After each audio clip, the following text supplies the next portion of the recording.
Meus irmãos, eu gostaria de compartilhar com você, principalmente nesse momento quando nós temos que tomar algumas decisões em relação à questão dos nossos cultos, né, presenciais no templo, mas ao mesmo tempo com incentivo para que cada um participe na sua casa, no culto de oração, né, e esteja envolvido na sua casa, reúna a sua família e faça o culto doméstico, lendo a palavra de Deus, cantando hinos de louvores ao Senhor e também podendo clamar a Deus pela nossa nação, né? Principalmente quando nós vemos que uma situação tão grave tem acontecido de forma global, né? O mundo todo tem enfrentado esta situação de crise e nós tomamos decisões, não é, em relação a estarmos com o templo fechado, né? E assim então a suspensão das atividades, mas a igreja, na verdade, é a igreja viva, né?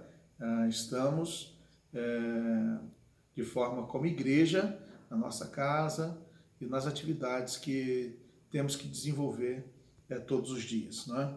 Eu gostaria então de compartilhar com você um texto da palavra de Deus, quando nós podemos encontrar em Daniel, no capítulo 6, verso 10, eu vou ler, né, e você preste atenção, você pode ler na sua Bíblia também, diz assim: quando Daniel soube que o decreto tinha sido publicado, foi para casa, para o seu quarto, no andar de cima, onde as janelas davam para Jerusalém.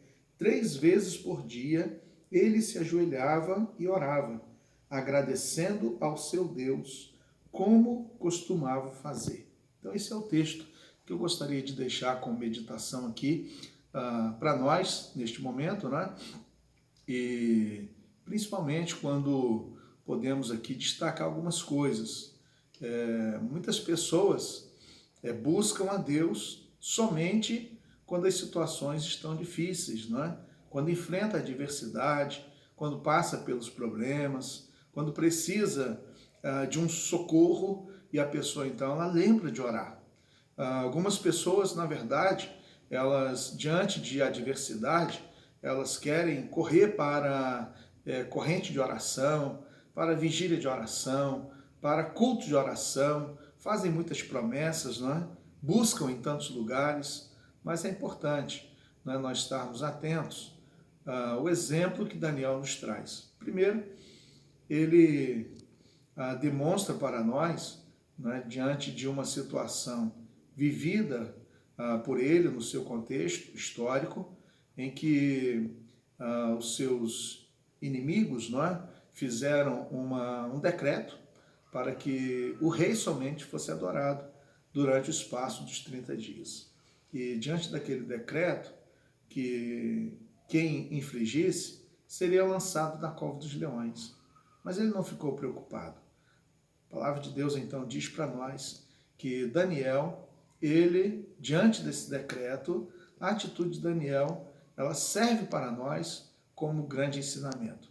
Vejamos, por exemplo, que o texto diz que a vida de oração de Daniel era uma vida diária, era uma vida constante, era uma vida permanente. Ele tinha o hábito de orar todos os dias.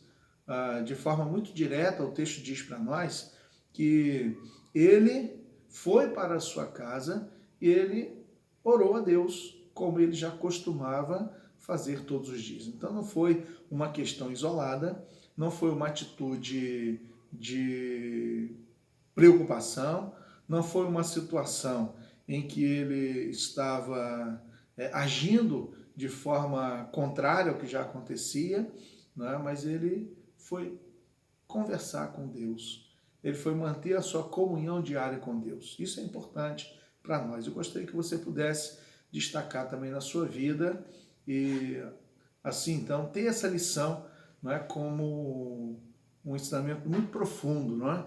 A vida de oração deve ser uma vida diária e uma vida permanente e uma vida constante. Em segundo lugar, nós podemos perceber que Daniel, ele demonstra a reverência para com Deus quando ele se ajoelha, né, quando ele se ajoelha diante de Deus, né, é uma demonstração de quebrantamento, é uma demonstração de humilhação, é uma demonstração da sua dependência de Deus, né, numa demonstração da sua fragilidade. Quando nós vemos hoje, tantos estão falando sobre 2 Crônicas, capítulo 7, e o texto menciona ali, né, que o povo de Deus deve se humilhar.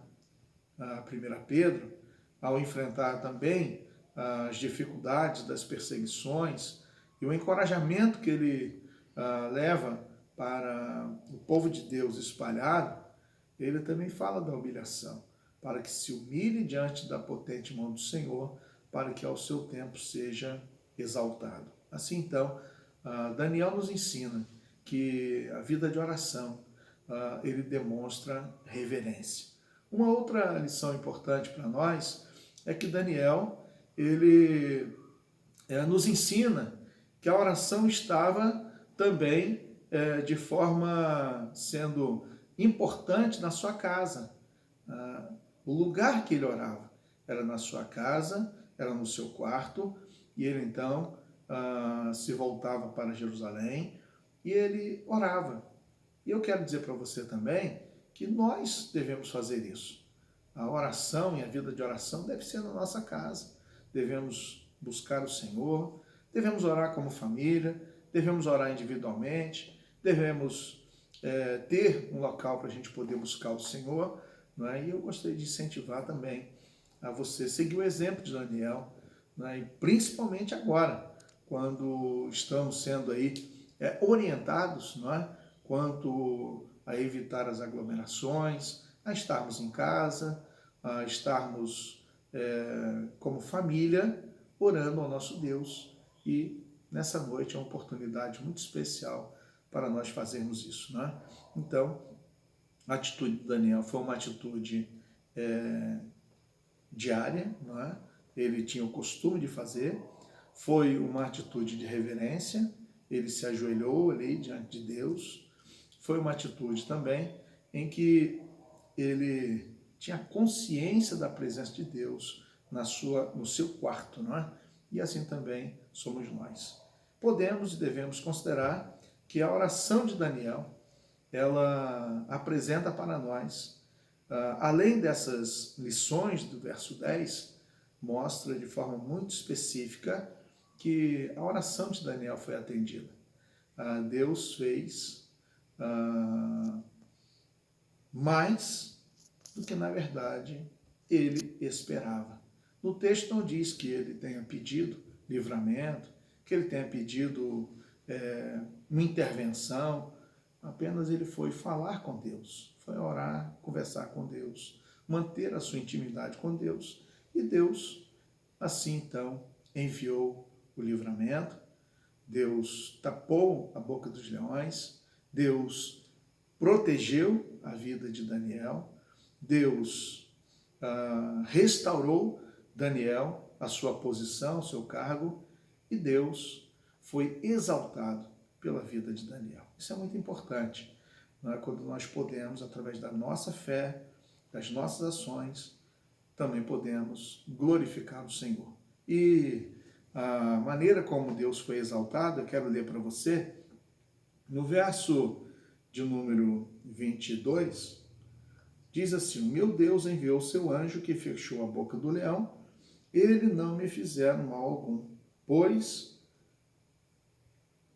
fui considerado inocente à vista de Deus. Também contra ti não cometi mal algum, ó rei. O rei muito se alegrou e ordenou que tirasse Daniel da cova. Quando tiraram da cova, viram que não havia nele nenhum ferimento, pois ele tinha confiado no seu Deus. E por ordem do rei, os homens que tinham acusado Daniel foram atirados na cova dos leões, juntamente com as suas mulheres, seus filhos, e antes de chegar ao fundo, os leões os atacaram e despedaçaram todos eles. Então o rei Dario escreveu aos homens de todas as nações, povos e línguas de toda a terra: paz e prosperidade. Estou editando um decreto para que nos domínios do império os homens temam e reverencie o Deus de Daniel, pois ele é o Deus vivo e permanece para sempre. O seu reino não será destruído, o seu domínio jamais acabará. Ele livra, ele salva, faz sinais e maravilhas nos céus e na terra. Ele livrou Daniel do poder dos leões. Então, meus amados, a palavra de Deus diz que Deus foi glorificado. Assim também, que ele seja glorificado na sua vida, na minha família, na sua família. E assim, então, confiança, nós podemos passar por esse momento. Com confiança, nós podemos ultrapassar esse momento de adversidade, de crise, de preocupação. E ao final, nós podemos sim glorificar o nosso Deus através das nossas ações, das nossas palavras, das nossas atitudes. E, acima de tudo, devemos continuar clamando ao Senhor para que Ele tenha misericórdia da nossa nação, tenha misericórdia da humanidade e que nós façamos a nossa parte na propagação do Evangelho, do Reino, a mensagem da salvação em Cristo Jesus. Um grande abraço para você. Deus abençoe a sua vida, Deus abençoe a sua casa. E assim, então, a gente fecha esse nosso momento aqui e gostaria, né, de orar com você, né, orar com a sua família, assim, então, para aproveitarmos juntos esse momento, embora não estamos em nossa jornada de oração, nós podemos aproveitar essa noite em estarmos juntos, compartilhando a palavra de Deus, tá certo? Vamos então orar. Deus, Pai amado, eu quero pedir ao Senhor que abençoe, Deus, cada pessoa que pode ouvir, Deus, esta reflexão, e cada pessoa, Deus, que está enfrentando, Deus, esse tempo de adversidade, com preocupação, com aflição. Deus, que o Senhor estenda a tua graça e a tua misericórdia e abençoe, Deus, cada pessoa do nosso país. Deus, sabemos que muitos estão enfrentando já uma situação grave, famílias estão, Deus, apreensivas, mas que a paz de Cristo, que excede todo entendimento, esteja sendo assim derramada em cada coração. Assim eu peço, Deus, que seja conosco como igreja, que o Senhor seja conosco como família, que o Senhor dirija os nossos passos, que o Senhor guie as nossas ações e decisões, que o Senhor seja conosco, Deus. Peço, eu suplico, Deus, que a cada momento, Deus, o Senhor venha nos conduzir segundo a Tua palavra. Nós, Deus, clamamos pela nossa cidade, clamamos pelo nosso estado, clamamos pelo nosso país, pelas autoridades, Deus, pelas equipes médicas, Deus, todos aqueles que estão enfrentando, Deus, estão na área de saúde, Deus, estão enfrentando, Deus, agindo, Deus, e sabemos que eles são muito importantes. Que a Tua boa mão esteja estendida sobre a vida de cada um deles. Assim oramos em nome de Jesus. Amém.